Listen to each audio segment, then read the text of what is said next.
Comfy and cozy. Get yourself a beverage.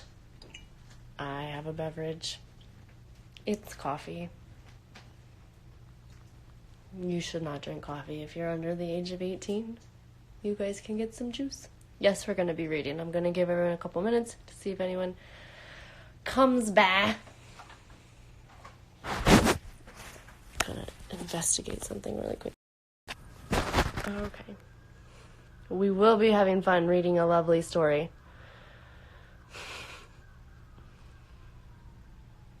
Okay.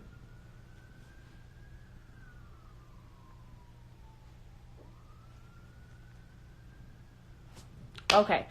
So, if people have their lovely beverage and they're all comfy cozy, we're going to go ahead and get started, and I am going to record all of these and post them on the actual website so that if anybody does start and you get into it and you end up, missing a time or anything like that, then you can go back and watch it later so that you don't miss any vital story parts, because that's just awful. So, sit back and relax. Here we go. All children grow up, except one. They soon know that they will grow up, and the way Wendy knew was this. One day, when she was 2 years old, she was playing in a garden, and she plucked another flower and ran with it to her mother. I suppose she must have looked rather delightful, for Mrs. Darling put her hand to her heart and cried, "Oh, why can't you remain like this forever?" This was all that passed between them on the subject, but henceforth Wendy knew that she must grow up. You always know after you are 2. 2 is the beginning of the end. Of course, they lived at 14, their house number on their street, and until Wendy came, her mother was the chief one. She was a lovely lady, with a romantic mind and such a sweet, mocking mouth. Her romantic mind was like the tiny boxes, one within the other, that come from the puzzling East. However many you discovered, there was always one more. And her sweet, mocking mouth had one kiss on it that Wendy could never get, though there it was, perfectly conspicuous in the right-hand corner. The way Mr. Darling won her was this.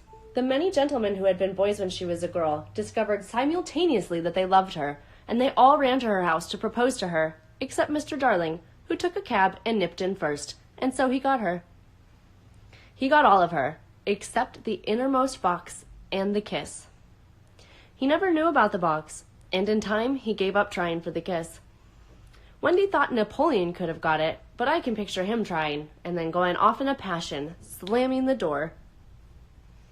Mr. Darling used to boast to Wendy that her mother not only loved him, but respected him. He was one of those deep ones who knows about stocks and shares. Of course, no one really knows, but he quite seemed to know, and he often said stocks were up and shares were down in a way that would make any woman respect him. Mrs. Darling was married in white, and at first she kept the books perfectly, almost gleefully, as if it were a game, not so much as a Brussels sprout was missing. But by and by, whole cauliflowers dropped out, and instead of them, there were pictures of babies without faces. She drew them when she could have been totting up. They were Mrs. Darling's guesses. Wendy came first, then John, then Michael. For a week or two after Wendy came, it was doubtful whether they would be able to keep her, as she was another mouth to feed. Mr. Darling was frightfully proud of her, but he was very honorable, and he sat on the edge of Mrs. Darling's bed, holding her hand and calculating expenses, while she looked at him imploringly. She wanted to risk it, come what may, but that was not his way. His way was with a pencil and a piece of paper, and if she confused him with suggestions, he had to begin at the beginning again. "Now don't interrupt," he would beg of her. "I have £1.17 here, and 2 and 6 at the office. I can cut off my coffee at the office, say 10 shillings, making 2, 9, and 6, with your 18 and 3 makes 397, with 5 not in my checkbook makes 897, who is that moving? 897, dot and carry 7, don't speak my own, and the pound you lent to that man who came to the door, quiet child, dot and carry child, there, you've done it. Did I say 997? Yes, I said 997. The question is, can we try it for a year on 997? Of course we can, George, she cried. But she was prejudiced in Wendy's favor, and he was really the grander character of the two. "Remember, mumps, he warned her almost threateningly, and off he went again. Mumps 1 pound, that is what I have put down, but I dare say it will be more like 30 shillings. Don't speak. Measles 1.5, German measles half a guinea. Makes 2.15 6. Don't waggle your finger. Whooping cough, say 15 shillings. And so on it went, and it added up differently each time. But at last, Wendy just got through, with mumps being reduced to 12.6 and the 2 kinds of measles treated as 1. There was the same excitement over John, and Michael had even a narrower squeak. But both were kept, and soon you might have seen the 3 of them going in a row to Miss Folsom's kindergarten school, accompanied by their nurse. Mrs. Darling loved to have everything just so, and Mr. Darling had a passion for being exactly like his neighbors. So, of course, they had a nurse. As they were poor... Hi, Ricky! Hi, Patrick! Owing to the amount of milk the children drank, this nurse was a prim Newfoundland dog called Nana, who had belonged to no one in particular until the Darlings engaged her. She had always thought children important, however, and the Darlings had become acquainted with her in Kensington Gardens, where she spent most of her spare time peeping into perambulators, and was much hated by careless nursemaids, whom she followed to their homes and complained of to their mistresses. She proved to be quite a treasure of a nurse. How thorough she was at bath time, and up at any moment of the night if one of her charges made the slightest cry. Of course, her kennel was in the nursery. She had a genius for knowing when a cough is a thing and to have no patience with, and when it needs stocking around your throat. She believed to her last day in old-fashioned remedies like rhubarb leaf, and she made sounds of contempt over all this newfangled talk about germs and so on. It was a lesson in propriety to see her escorting the children to school, walking sedately by their side when they were well behaved, and butting them back into line if they strayed. On John's footer, in England soccer was called football, footer for short, days, she never once forgot his sweater, and she usually carried an umbrella in her mouth in case of rain. There is a room in the basement of Miss Folsom's school where the nurses wait. They sat on forms, while Nana lay on the floor, but that was the only difference. They affected to ignore her as of an inferior social status to themselves, and she despised their light talk. She resented visits to the nursery from Mrs. Darling's friends, but if they did come, she first whipped off Michael's pinafore and put him into the one with blue braiding, and smoothed out Wendy and made a dash at John's hair.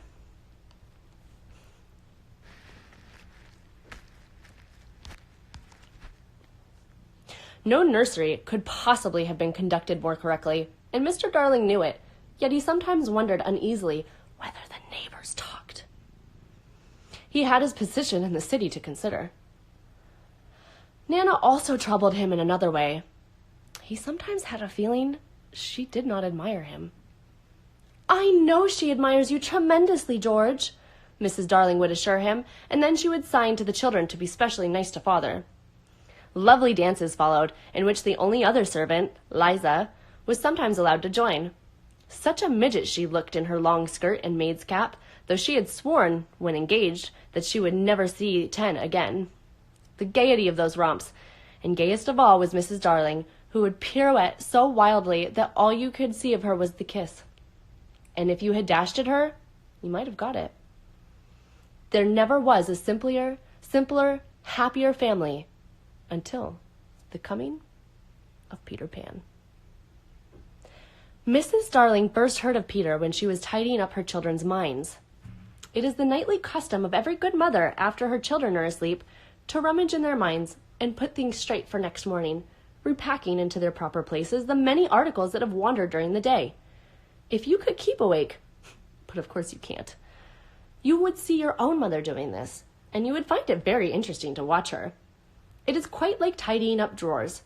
You would see her on her knees, I expect, lingering humorously over some of your contents, wondering where on earth you picked this up, making discoveries sweet and not so sweet, pressing this to her cheek as if it were as nice as a kitten, and hurriedly stowing that out of sight. When you wake up in the morning, the naughtiness and the evil passions with which you went to bed have been folded up small and placed at the bottom of your mind. And on top, beautifully aired, are spread out your prettier thoughts, ready for you to put on. I don't know whether you have ever seen a map of a person's mind. Doctors sometimes draw maps of other parts of you, and your own map can become intensely interesting. But catch them trying to draw a map of a child's mind, which is not only confused, but keeps going round all the time.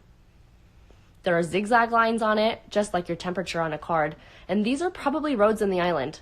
For the Neverland is always more or less an island, with astonishing splashes of color here and there, and coral reefs, and rakish-looking craft in the offing, and savages and lonely lairs, and gnomes who are mostly tailors, and caves through which a river runs, and princes with 6 elder brothers, and a hut fast going to decay, and one very small old lady with a hooked nose.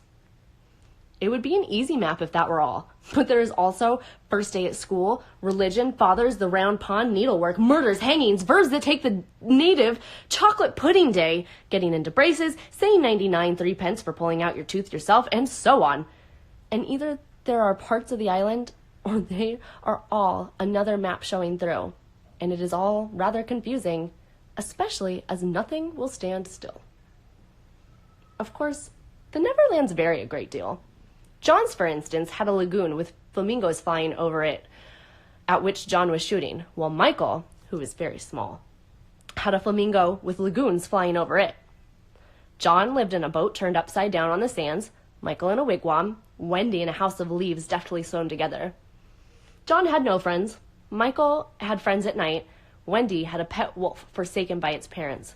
But on the whole, the Neverlands had a family resemblance, and if they stood still in a row, you could say of them that they have each other's nose and so forth. On these magic shores, children at play are forever beaching their coracles. A simple boat. We too have been there. We can still hear the sound of the surf, though we shall land no more. We can keep trying. Of all delectable islands, the Neverland is the snuggest and most compact. Not large and sprawly, you know, with tedious distances between one adventure and another, but nicely crammed. When you play at it by day with the chairs and tablecloth, it is not in the least alarming, but in the 2 minutes before you go to sleep, it becomes very real. That is why there are nightlights. Occasionally in her travels through her children's minds, Mrs. Darling found things that she could not understand, and of these, quite the most perplexing was the word Peter. She knew of no Peter, and yet he was here and there in John and Michael's minds, while Wendy's began to be scrawled all over with him. The name stood out in bolder letters than any of the other words, and as Mrs. Darling gazed, she felt that it had an oddly cocky appearance. Yes, he is rather cocky, Wendy admitted with regret. Her mother had been questioning her. But who is he, my pet? He's Peter Pan, you know, Mother. At first, Mrs. Darling did not know, but after thinking back into her childhood, she just remembered a Peter Pan who was said to live with the fairies. There were odd stories about him, as that when children died, he went part of the way with them, so that they should not be frightened. She had believed in him at the time, but now that she was married and full of sense, she quite doubted whether there was any such person. Besides, she said to Wendy, he would be grown up at this time. Oh, no, he isn't grown up, Wendy assured her confidently, and he's just my size. She meant that he was her size both in mind and body. She didn't know how she knew it. She just knew it. Mrs. Darling consulted Mr. Darling, but he smiled pooh-pooh. Mark my words, he said. It is some nonsense Nana has been putting into their heads. Just the sort of idea a dog would have. Leave it alone, and it will blow over. But it would not blow over, and soon the troublesome boy gave Mrs. Darling quite a shock. Hi, Hewitt. Children have the strangest adventures without being troubled by them. For instance, they may remember to mention, a week after the event happened, that when they were in the wood, they had met their dead father and had a game with him. It was in this casual way that Wendy one morning made a disquieting revelation. Some leaves of a tree had been found on the nursery floor, which certainly were not there when the children went to bed, and Mrs. Darling was puzzling over them when Wendy said with a tolerant smile, I do believe it is Peter again. Whatever do you mean, Wendy? It is so naughty of him not to wipe his feet, Wendy said, sighing. She was a tidy child. She explained in quite a matter-of-fact way that she thought Peter sometimes came to the nursery in the night and sat on the foot of her bed and played on his pipes to her. Unfortunately, she never woke, so she didn't know how she knew. She just knew. What nonsense you talk, Precious. No one can get into the house without knocking. I think he comes in by the window, she said. My love, it is 3 floors up. Were not the leaves at the floor of the window, Mother? It was quite true. The leaves had been found very near the window. Mrs. Darling did not know what to think, for it all seemed so natural to Wendy that you could not dismiss it by saying she had been dreaming. My child, the mother cried, why did you not tell me of this before? I forgot, said Wendy lightly. She was in a hurry to get her breakfast. Oh, surely she must have been dreaming. But, on the other hand, there were the leaves. Mrs. Darling examined them very carefully. They were not skeleton leaves, but she was sure that they did not come from any tree that grew in England. She crawled about the floor, peering at it with a candle for marks of a strange foot. She rattled the poker up the chimney and tapped the walls. She let down a tape from the window to the pavement, and it was a sheer drop of 30 feet, without so much as a spout to climb up by. Certainly, Wendy had been dreaming. But Wendy had not been dreaming, as the very next night showed, the night on which the extraordinary adventures of these children may have been said to have begun. On the night we speak, all the children were once more in bed. It happened to be Nana's evening off, and Mrs. Darling had bathed them and sung to them till one by one they had let go of her hand and slid away to the land of sleep. All were looking so safe and cozy that she smiled at her fears now and sat down tranquilly by the fire to sew. It was something for Michael, who on his birthday was getting into shirts. The fire was warm, however, and the nursery dimly lit by 3 nightlights, and presently the sewing lay on Mrs. Darling's lap. Then her head nodded, oh so gracefully. She was asleep. Look at the 4 of them, Wendy and Michael over there, John here, and Mrs. Darling by the fire. There should have been a 4th nightlight. While she slept, she had a dream. She dreamt that the Neverland had come too near, and that a strange boy had broken through from it. He did not alarm her, for she thought she had seen him before in the faces of many women who have no children. Perhaps he is to be found in the faces of some mothers also. But in her dream, he had rent the film that obscures the Neverland, and she saw Wendy and John and Michael peeping through the gap. The dream by itself would have been a trifle, but while she was dreaming, the window of the nursery blew open, and a boy did drop on the floor. He was accompanied by a strange light, no bigger than your fist, which darted about the room like a living thing, and I think it must have been the light that wakened Mrs. Darling. She started up with a cry and saw the boy, and somehow she knew at once that it was Peter Pan. If you or I or Wendy had been there, we should have seen that he was very like Mrs. Darling's kiss. He was a lovely boy, clad in skeleton leaves and the juices that ooze out of trees, but the most entrancing thing about him was that he had all of his first teeth. When he saw she was a grown-up, he gnashed the little pearls at her. End of chapter 1. So, I hope you guys all liked that. I love me some Peter Pan, and we all know that Bolt is the home of Lost Boys, so it's time to come do your research and understand what that means. Like I said before, I am recording all of these and posting them live to the Instagram and Facebook and all of that, so if you miss anything or you were a little late starting, you can go back and get the beginning. And I will be posting these every day, or every week, Monday, Wednesday, Friday at 4 o'clock. So if you miss any of them, you can go back, and I hope to see you guys all there. I hope you guys enjoyed it. Cheers! Have a great rest of your day.